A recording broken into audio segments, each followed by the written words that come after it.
આમોદ તાલુકાના માતર ગામે sigma public school ખાતે સપ્તરંગી વાર્ષિક સાંસ્કૃતિક કાર્યક્રમ યોજાયો હતો। સિગ્મા સ્કૂલના વિદ્યાર્થીઓએ મહેમાનોનું પુષ્પવર્ષા કરી ભવ્ય સ્વાગત કર્યા બાદ મહેમાનોના હસ્તે દીપ પ્રાગટ્ય કરાયું હતું। શાળાના વિદ્યાર્થીઓએ સ્વાગત ગીત રજૂ કરી મહેમાનોનું સ્વાગત કર્યું। સિગ્મા પબ્લિક સ્કૂલ પરિવાર તરફથી આવેલા મહેમાનોનું પુષ્પગુચ્છ આપી સ્વાગત કરાયું હતું। સિગ્માના ચેરમેન શૈલેષ શાહે શાળાની ઉપલબ્ધિ વિશે માહિતી આપી હતી। તેમજ આમોદ પોલીસ ઇન્સ્પેક્ટર રાજુ કરમટિયાએ સંસ્કાર સાથે શિક્ષણ વિશે વિદ્યાર્થીઓને પ્રેરક ઉદ્બોધન કર્યું હતું। આ સાંસ્કૃતિક કાર્યક્રમમાં વીરસરથી ભરપૂર ભારત દેશની રક્ષા કરતા સૈનિકોની દેશભક્તિની ભાવના જાગૃત કરતી કૃતિ, હાસ્ય રસથી ભરપૂર તારક મહેતા કા ઉલ્ટા ચશ્મા કૃતિ, જળ જમીન અને જંગલને સમર્પિત આદિવાસી સમાજની કૃતિ, સામાજિક દૂષણ બનેલા મોબાઈલનું વળગણ દૂર કરવા માટે કૃતિ, ગુજરાતીઓનું ગૌરવ એવા ગરબા સહિત અનેક કૃતિઓ રજૂ કરી બાળ વિદ્યાર્થીઓએ પોતાના અંદર પડેલી સુસુપ્ત શક્તિઓને જાગૃત કરી હાજર લોકોએ અભિભૂત કર્યા હતા। બાળકોની કૃતિ નિહાળી હાજર મહેમાનોએ રોકડ રકમ આપી વિદ્યાર્થીઓને પ્રોત્સાહિત કર્યા હતા।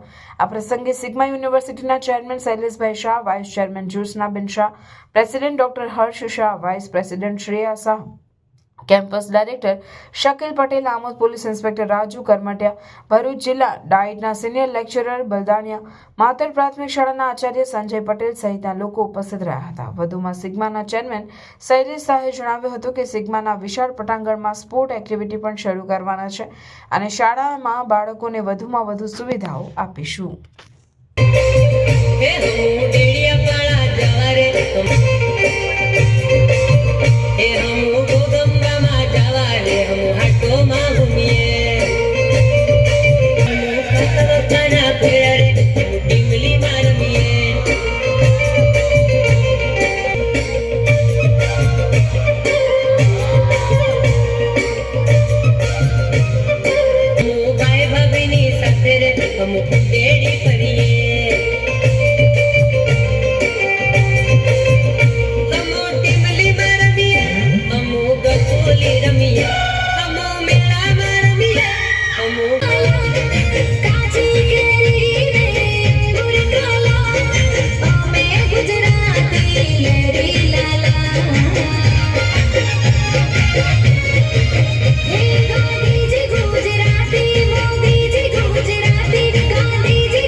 પરિસ્થિતિ એવી રીતે અનુકૂળતામાં આવે છે કે સિગ્મા યુનિવર્સિટીનો પણ હું ફાઉન્ડર ચેરમેન છું કે જેની સ્થાપના 2002થી થઈ છે અને હાલ એની અંદર લગભગ 120 કોર્સિસ ચાલે છે।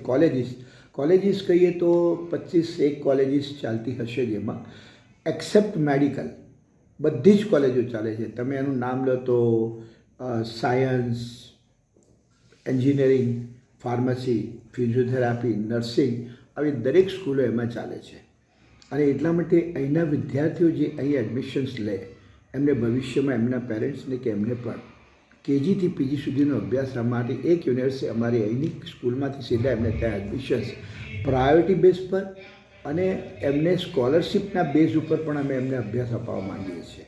એ આમાં ઈચ્છા છે। જ્યાં સુધી આ જગ્યાનો વિકાસનો વિષય આવે છે ત્યાં સુધી અમારું લાંબુ પ્લાનિંગ એવું છે કે આવતા વર્ષથી 9મા ધોરણની પરમિશન લઈએ છીએ ઇંગ્લિશ ગુજરાતી મીડિયમ, અને એ સાથે કદાચ જો ભગવાનની મહેરબાની થાય અને જો આપણે સંજોગો અનુકૂળ આવી જશે તો એક CBSE ઓર અધરવાઇઝ ઇન્ટરનેશનલ લેવલની સ્કૂલ પણ અમે કરવા માટે પ્રયત્નમાં છીએ। આટલું કદાચ મને લાગે છે આજના દિવસ માટે પૂરતો છે।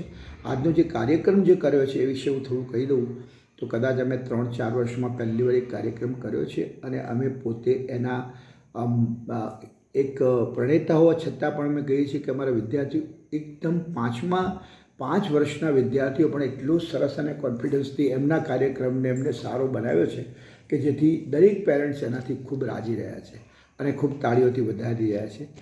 વિદ્યાર્થીઓના પેરેન્ટ્સ અને એમની સાથેના આજુબાજુના ગામના લોકો પણ એમની રીતે સ્કૂલને ખરેખર ડોનેશનની જરૂર નથી કે ડોનેશન માંગ્યું નથી, પણ એમની ભાવનાથી એ લોકોએ સ્કૂલના વિકાસ માટે સારું એવું ફંડ આપ્યું છે. કોઈએ 25,000, કોઈએ 21,000, કોઈએ 5,000, કોઈએ 10,000.